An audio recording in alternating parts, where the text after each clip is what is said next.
विदुर नीति 8वां अध्याय।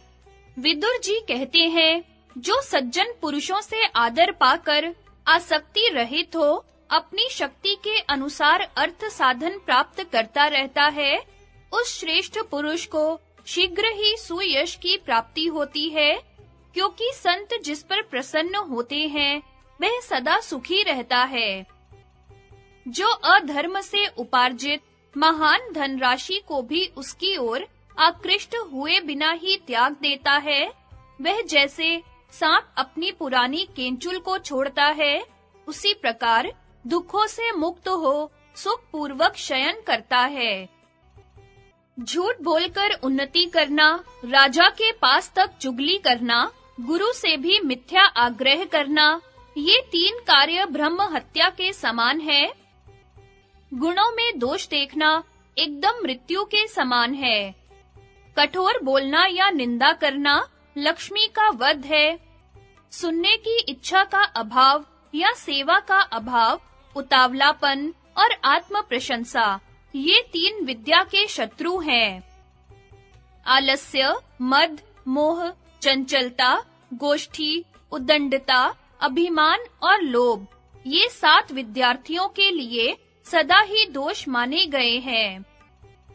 सुख चाहने वाले को विद्या कहाँ से मिले?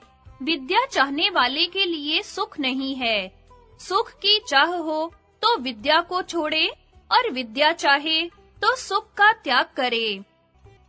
ईंधन से आग की, नदियों से समुद्र की, समस्त प्राणियों से मृत्यु की और पुरुषों से कुलटा स्त्री की कभी तृप्ति नहीं होती।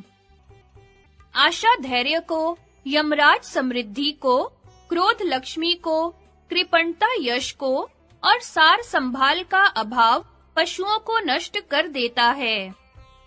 इधर एक ही ब्राह्मण यदि क्रुद्ध हो जाए तो संपूर्ण राष्ट्र का नाश कर देता है। तात, अब मैं तुम्हें यह बहुत सी महत्वपूर्ण एवं सर्वोपरि पुण्यजनक बात बता रहा हूँ। कामना से, भय से, लोभ से तथा इस जीवन के लिए भी कभी धर्म का त्याग न करें। धर्म नित्य है, किंतु सुख दुख अनित्य है। जीव नित्य है, पर इसका कारण अविद्या है।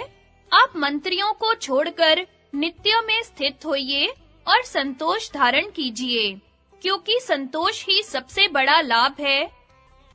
धन धान्य आदि से परिपूर्ण पृथ्वी का शासन करके अंत में समस्त राज्य और विपुल भोगों को यहाँ छोड़कर यमराज के वश में गए हुए बड़े-बड़े बलवान एवं महानुभाव राजाओं की ओर दृष्टि डालिए।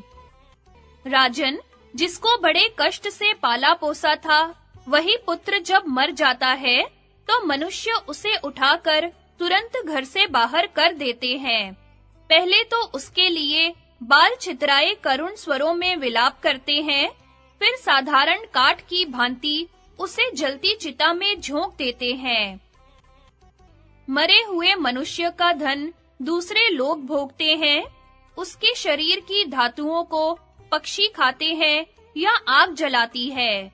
यह मनुष्य पुण्य पाप से बंधा हुआ इन्हीं दोनों के साथ परलोक में गमन करता है।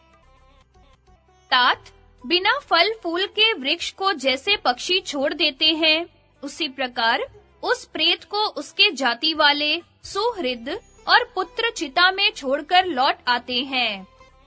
अग्नि में डाले हुए उस पुरुष के पीछे तो केवल उसका अपना किया हुआ बुरा या भला कर्म ही जाता है। इसलिए पुरुष को चाहिए कि वह धीरे-धीरे प्रयत्न पूर्वक धर्म का ही संग्रह करे। इस लोक और परलोक से ऊपर और नीचे तक सर्वत्र अज्ञान रूप महान अंधकार फैला हुआ है। वह इंद्रियों को महान मोह में डालने वाला है। राजन, आप इसको जान लीजिए, जिससे यह आपका स्पर्श न कर सके। मेरी इस बात को सुनकर यदि आप सब ठीक-ठीक समझ सकेंगे, तो इस मनुष्य लोक में आपको महान यश प्राप्त होगा और इहलोक तथा परलोक में आपके लिए भय नहीं रहेगा। भारत, यह जीवात्मा एक नदी है।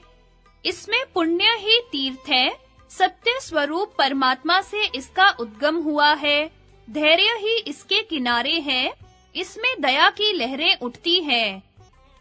पुण्य कर्म करने वाला मनुष्य इसमें स्नान करके पवित्र होता है, क्योंकि लोभ रहित आत्मा सदा पवित्र ही है। काम क्रोध आदि रूप ग्रह से भरी 5 इंद्रियों के जल से पूर्ण इस संसार नदी के जन्म मरण रूप दुर्गम प्रवाह को धैर्य की नौका बनाकर पार कीजिए। जो बुद्धि, धर्म, विद्या और अवस्था में बड़े अपने बंधु को आदर सत्कार से प्रसन्न करके उससे कर्तव्य अकर्तव्य के विषय में प्रश्न करता है, वह कभी मोह में नहीं पड़ता। शिशन और उदर की धैर्य से रक्षा करे, अर्थात काम वेग और भूख की ज्वाला को धैर्य पूर्वक सहें। इसी प्रकार हाथ पैर की नेत्रों से, नेत्र और कानों की मन से तथा मन और वाणी की सत्कर्मों से रक्षा करें।